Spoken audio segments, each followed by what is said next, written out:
अस्सलाम वालेकुम dear viewers, आज के इस वीडियो में हम एक बहुत ज़्यादा रिपीटेडली आस्क्ड क्वेश्चन के बारे में डिस्कशन करेंगे और वो क्वेश्चन ये है कि how much time is required for the preparation of CSS and PMS examination. कुछ इसमें हमारे पास मिसकंसेप्शंस भी होते हैं। मैं इसको मिसकंसेप्शन इस वजह से कहूँगा कि बहुत से लोग आपको जब एडवाइस देते हैं तो वो आपको बहुत ज़्यादा कम ड्यूरेशन बता देते हैं कि आप इतने ड्यूरेशन में जो है वो अपने आप को CSS और PMS के लिए प्रिपेयर कर सकते हैं। यानी फॉर एग्जांपल एक बंदा कहता है कि आप 3 महीने के अंदर अंदर जो है वो अपने आप को CSS और PMS के लिए तैयार कर सकते हैं। तो अब क्वेश्चन ये है कि आपके पास 12 सब्जेक्ट्स हैं, उन 12 सब्जेक्ट्स के साथ साथ आपने न्यूज़पेपर और मैगजीन्स को भी पढ़ना होता है। तो अगर आप सिर्फ और सिर्फ इन 12 सब्जेक्ट्स को ले लें और आप इनको जो है वो टाइम वाइज डिवाइड करें तो आपके पास एक सब्जेक्ट के लिए सिर्फ और सिर्फ 7.5 डेज होते हैं। तो आया 7.5 डेज में एक सब्जेक्ट को तैयार करना जो है वो इज इट पॉसिबल? तो personally I think it is not possible. इसी तरह अगर आप कहते हैं कि 6 इस तरह आप कहते हैं कि क्या 6 मंथ्स के प्रिपरेशन के बेस पर आप अपने आप को PMS के लिए तैयार कर सकते हैं कि नहीं। तो यहाँ पर भी मैं यही कहूँगा कि अगर आपकी इंग्लिश पे कमांड अच्छी है और आपकी जो है वो एजुकेशनल बैकग्राउंड अच्छी है तो फिर तो ठीक है, हम मान लेंगे कि आप 6 मंथ्स में अपने आप को जो है वो प्रिपेयर कर लेंगे। लेकिन फिर भी यहाँ पर अगर आप 6 मंथ्स को ले लेते हैं तो आपके पास एक सब्जेक्ट के लिए 15 डेज रहते हैं। तो 15 डेज में एक टॉपिक को तैयार करना जो है वो क्या है, ये बहुत ज़्यादा मुश्किल होता है। देखिए डियर व्यूअर्स, ये बात अपने जहन में रखिए। मैं आपको फॉर एग्जांपल बता देता हूं कि मैंने अपने आप को PMS और CSS के लिए तैयार कर लिया, ठीक है। अब मैंने उसके बारे में जितनी भी हिस्ट्री थी वो भी पढ़ ली, जितने भी मेरे पास रिकमेंडेड बुक्स थे वो सारे मैंने पढ़ लिए हैं। अब एक अटेम्प्ट मैंने दे दिया है, ठीक है। उसके लिए तकरीबन मैंने 14 मंथ्स या 15 मंथ्स या 2 साल की तैयारी कर ली है, ठीक है। और फिर उसके बाद जो है मैं जब नेक्स्ट अटेम्प्ट दे रहा हूँ तो डेफिनेटली मेरा ज़्यादा टाइम जो है वो रिवीजन में लगेगा। अब लेट सपोज मैंने जो है वो 3 या 4 मंथ जो है वो इस रिवीजन में लगा लिए हैं, तो क्या ये मैंने प्रिपरेशन जो है वो 3 या 4 मंथ्स की है? तो आउटवर्डली तो आपको ये लगता है कि हाँ इसने तो तैयारी सिर्फ और सिर्फ 3 या 4 महीने की है, लेकिन वो जो हमारे पास बैकग्राउंड में मैंने जो स्टडी की थी वो जो है वो कहाँ पर चली गई। तो याद रखिए CSS and PMS, these 2 exams are basically very elusive exams. Elusive in the sense कि आपके पास कुल सब्जेक्ट्स होते हैं, फिर उनका आपके पास डिटेल्ड सिलेबस होता है, आपने मुख्तलिफ नेशनल इश्यूज, इंटरनेशनल इश्यूज, इन सारी चीज़ों को जो है वो कवर करना होता है।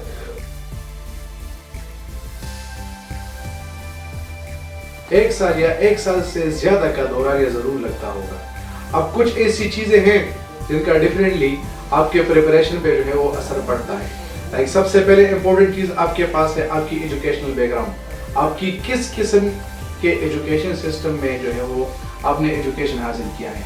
आया जिस स्कूल से आप पढ़े हो इंग्लिश मीडियम था या नहीं था, वहाँ पर वो आपसे रीडिंग, राइटिंग, स्पीकिंग, लिसनिंग वगैरह के एक्सरसाइजेस करवाते थे कि नहीं, वहाँ पर जो है वो डिबेट्स वगैरह होते थे कि नहीं, आपका एक्सपोजर उस स्कूल में कितना हुआ है। अब अगर एक बंदे ने बहुत अच्छे स्कूल से जो है वो एजुकेशन हासिल की है जिसमें उसकी इंग्लिश भी इम्प्रूव है तो डेफिनेटली उसको जो है वो प्रिपरेशन के लिए बहुत कम टाइम लगेगा। लेकिन अगर एक बंदे ने उर्दू मीडियम स्कूल से जो है वो एजुकेशन हासिल की है या वहाँ पर जो है वो क्रिएटिव कोर्सेज बहुत ज़्यादा कम थे या वहाँ पर जो है वो डिबेट्स वगैरह नहीं थे, तो डेफिनेटली फिर उस बंदे को बहुत ज़्यादा टाइम लगेगा। फिर दूसरी बात यह है कि आपका एक्सपोजर कितना हुआ है। कुछ ऐसे फैमिलीज हमारे पास होते हैं जिसमें जो है वो पेरेंट्स होते हैं, उनके जो सिबलिंग्स वगैरह होते हैं, वो इकट्ठे बैठ जाते हैं और वो नेशनल और इंटरनेशनल इश्यूज को डिस्कस करते हैं। हमारे कल्चर का जो एक हिस्सा है हुजरा हम जिसे कहते हैं, उसमें जो है वो एजुकेटेड लोग बैठते हैं और आपस में डिस्कशन करते हैं। तो एक बंदे का अगर इस लेवल का एक्सपोजर है तो डिफरेंटली फिर तो उसको टाइम कम लगेगा। लेकिन अगर किसी बंदे को ऐसी इन्वायरमेंट नहीं मिली है और उसका एक्सपोजर बहुत ज़्यादा कम है तो फिर उसको टाइम जो है वो ज़्यादा मिलेगा। इसी के साथ साथ एक बंदे ने जो है वो कौन सी एजुकेशन हासिल की है, एक बंदा FSC कर रहा है, एक बंदे ने BS किया हुआ है, एक बंदे ने जो है वो MPhil किया हुआ है, तो अब आप देख सकते हैं कि उसकी जो बैकग्राउंड नॉलेज है वो बहुत ज़्यादा है। तो इस बेसिस पर जो है वो जिस बंदे की जो है वो बैकग्राउंड नॉलेज जो है वो जितनी मजबूत होगी उतना जो है वो उसको टाइम कम लगेगा। अब याद रखिए आपके पास CSS और PMS में आपने सिर्फ क्रैमिंग नहीं करनी है। जिस तरह हम जो है वो FSC या BS या BSc वगैरह में क्रैमिंग कर लेते हैं। यहाँ पर तो आपके पास बहुत ज़्यादा ज़रूरी चीज़ ये है कि आप सबसे पहले चीज़ को पढ़ लेते हैं, आप उसके बारे में अपना कंसेप्ट डेवलप कर लेते हैं और कंसेप्ट डेवलप करने के बाद फिर आप उसकी अपनी एनालिसिस पेश करते हैं। तो पहले कंसेप्ट को डेवलप करना, फिर उसके बाद एनालिसिस को डेवलप करना, इट डेफिनेटली टेक्स टाइम। तो CSS और PMS के लिए जो है वो आपने क्या करना है, आपने मुख्तलिफ किस्म की बुक्स को पढ़ना होता है। अब हर एक सब्जेक्ट के लिए एक किताब पढ़ना काफ़ी नहीं है, आपने हर एक सब्जेक्ट के बारे में कम से कम 3 बुक्स पढ़ने हैं। अब आपके पास 12 सब्जेक्ट्स हैं, अगर आप हर एक सब्जेक्ट के लिए 3 बुक्स पढ़ते हैं, so 12 multiply by 3 is equal to 36।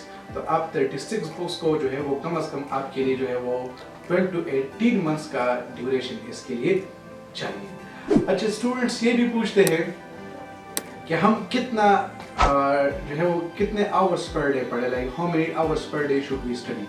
देखिए व्यूअर्स, ये बात अपने जहन में रखें, हम लोग क्वांटिटी के पीछे बहुत ज्यादा भागते हैं। For us like quantity is something very much important. Remember, more important than quantity is quality. एक बंदा है वो रोजाना 10 घंटे की स्टडी करता है, 10 घंटे में वो रोजाना 5 टॉपिक्स को कवर करता है। दूसरा बंदा है वो रोजाना 5 घंटे पढ़ता है, उस 5 घंटों में वो 7 टॉपिक्स को कवर करता है। Then it definitely means that the person who is studying for 5 hours on daily basis is better than the person who is studying for 10 hours. तो रोजाना के बेस पर जो है वो पढ़े, लेकिन अपना फोकस जो है वो क्वालिटी पर रखे। अब ये कौन सी बात होगी कि फॉर एग्जाम्पल मैं स्टडी कर रहा हूँ, इधर मैंने जो है वो बुक खोली हुई है और इधर मुझे मैसेजेस आ रहे हैं और मैं उन मैसेजेस का जो है वो रिस्पॉन्स दे रहा हूँ, या फॉर एग्जाम्पल मैं जो है वो उसकी तरफ जो है वो कंसंट्रेशन नहीं दे रहा हूँ। तो इसका मतलब फिर यही होगा कि मेरी जो क्वांटिटी ऑफ टाइम में इस पे लगा रहा हूँ उसका मुझे जो है वो इनपुट नहीं मिलेगा, जो कि बहुत ज़्यादा ज़रूरी है।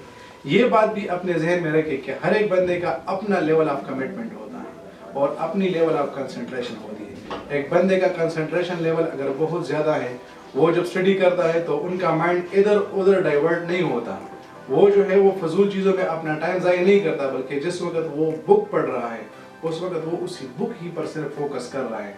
तो उसको जो है वो CSS के प्रिपरेशन में कम टाइम लगेगा बनिस्बत उसके कि जिस बंदे की कंसंट्रेशन लेवल है वो कम है। इसी के साथ साथ आपका जो कमिटमेंट होता है, कमिटमेंट का यहाँ पर मैं मतलब ये लूँगा कि आपका लाइफस्टाइल किस तरह है। एक बंदा है वो जॉब लेस है, अगर एक बंदा जॉब लेस है तो फिर तो उसको कम से कम 8 to 10 आवर्स जो है वो पर डे स्टडी पे लगाने चाहिए। अगर किसी बंदे का जॉब कम है तो उसको 4 to 6 आवर्स उस पर लगाने चाहिए। अगर एक बंदे का जॉब बहुत ज़्यादा है, बहुत ज़्यादा का मतलब है कि उस पर रिस्पॉन्सिबिलिटीज़ बहुत ज़्यादा है, उसका जॉब जो है वो हेक्टिक है, तो फिर डेफिनेटली उसको जो है वो अगर वो 2 to 3 आवर्स जो है वो स्पेयर करे तो ये उसके लिए काफ़ी होगा। डियर व्यूअर्स, ये बात याद रखें कि आपके स्टडी में रेगुलरिटी बहुत ज़्यादा इम्पोर्टेंट है। अगर आपके स्टडी में रेगुलरिटी है तो ये आपको बहुत ज़्यादा फ़ायदा देगा। और अगर आपके स्टडी में पाजेस आते हैं, फॉर एग्जांपल आपने 2 दिन पढ़ लिया, फिर दरमियान में आपने ब्रेक ले लिया, तो फिर इसका आपको जो फ़ायदा है वो बहुत ज़्यादा कम होगा। कम पढ़े लेकिन रोज़ाना पढ़े, रेगुलरिटी के साथ पढ़े। जितनी आपकी स्टडी में रेगुलरिटी होगी उतना आपकी लेवल ऑफ अंडरस्टैंडिंग जो है वो ज़्यादा होगी, उतना ही आपकी अंडरस्टैंडिंग भी बहुत ज़्यादा अच्छी होगी और इस तरह आप जो है वो बहुत ज़्यादा चीज़ों को जो है वो आसानी से सीख भी सकेंगे। इस तरह आप जब कंटिन्यूसली पढ़ते हैं तो इसमें ये कमाल भी होता है कि आपकी जो कंप्रिहेंशन होती है, कंप्रिहेंशन का मतलब होता है power of extracting information from a passage that has been given to you. मेरा मकसद ये तो नहीं कि मैं सिर्फ और सिर्फ एक पैसेज को पढ़ लूँ और बस बात खत्म। मेरा मकसद तो ये कि मैंने इस पैसेज को पढ़ लिया है और इस पैसेज से जो है वो मैंने कितना इंफॉर्मेशन जो है वो निकाल लिया है। So that is very much important for me. तो अगर मेरी स्टडी में रेगुलरिटी होगी तो फिर इसका ये फ़ायदा मुझे मिलेगा कि वहाँ पर मैं चीज़ों को जो है वो आसानी से और ज़्यादा से ज़्यादा मैं इन चीज़ों को समझ सकूँगा। तो आप कोशिश करें कि CSS is not a game of days, it is not a game of months and similarly it is not a game of years. ये एक मिशन है और इस मिशन में आप तब तक जो है वो फोकस रहते हैं जब तक आप अपनी ड्रीम को रियलाइज नहीं करते। जब तक आपने CSS और PMS नहीं किया हो उस वक्त तक का टाइम आपके लिए रिक्वायर्ड है कि आप उस पर फोकस करें, उसके लिए स्टडी करें और दिन रात जो है वो अपना सारी की सारी एनर्जी जो है क्या है वो CSS और PMS पे जो है वो फोकस करें। अपने लाइफ स्टाइल को जो है वो इस तरह डेवलप करें कि आपका ज़्यादा टाइम जो है वो CSS PMS पे लगे। अब ज़रूरी नहीं कि आप अपना टाइम जो है वो सिर्फ रीडिंग बुक्स पे लगाएं। मैं बुक्स रीड कर रहा हूँ, थोड़ा सा बोर हो गया हूँ, डॉक्यूमेंट्री लगा लें। आपका माइंड जो है वो आपके माइंड को एक नई फूड मिलती है, तो आप डॉक्यूमेंट्रीज को देखते हैं, आप वीडियो लेक्चर्स को सुनते हैं, उसके बाद आप किसी के साथ डिस्कशन करें। डिस्कशन में भी फिर आपको जो है वो एक नए किस्म का एनवायरनमेंट मिलता है और आप देख सकते हैं कि आपका टाइम भी जो है वो नहीं ज़ाया हुआ है। फिर इसी तरह आप जब स्टडी करते हैं तो आप अपने सब्जेक्ट्स की सेगमेंटेशन करते हैं। सब्जेक्ट की सेगमेंटेशन का मतलब ये कि आप अपने सब्जेक्ट्स को डिवाइड करते हैं। अब फॉर एग्जांपल मैं इंग्लिश लिटरेचर का बंदा हूँ तो मेरे लिए इंग्लिश आसान होगी, लेकिन चूंकि मेरा ताल्लुक जो है वो सोशल साइंसेज से है, तो एवरीडे साइंस को अगर मैं तैयार करूँगा या किसी और साइंस सब्जेक्ट रिलेटेड को मैं तैयार करूँगा तो वो मुझसे ज़्यादा टाइम लेगा। तो हो सकता है कि मैं एक सब्जेक्ट को जो है वो 1 महीने में तैयार करूँ, और हो सकता है कि एक सब्जेक्ट को मैं सिर्फ 10 डेज में तैयार करूँ। तो वीडियो के एंड में मैं आपको यही कहूँगा स्टूडेंट्स कि CSS डिफरेंटली डिमांड्स टाइम। आपके कम से कम जो है वो 1 साल तो कम से कम आपका इसमें लगता है, और इसी के साथ साथ आप जो है वो क्या करें, अपने लाइफस्टाइल को देखकर उसके बेस पर जो है वो आप उस पर फोकस करें। अपने टाइम को बिल्कुल भी ज़ाया ना करें। जब तक आपने CSS और PMS को क्वालिफाई नहीं किया हो तब तक आप अपने एनर्जीज को CSS और PMS पे फोकस रखें। So the time required for CSS is until your success. जब तक आप कामयाब नहीं होते तब तक का टाइम आपसे चाहिए। जब आप कामयाब हो जाए उस वक्त आपकी जो स्टडी वगैरह है वो क्लोज हो जाती है। Thank you very much for watching. See you in the next video. अल्लाह हाफ़िज़।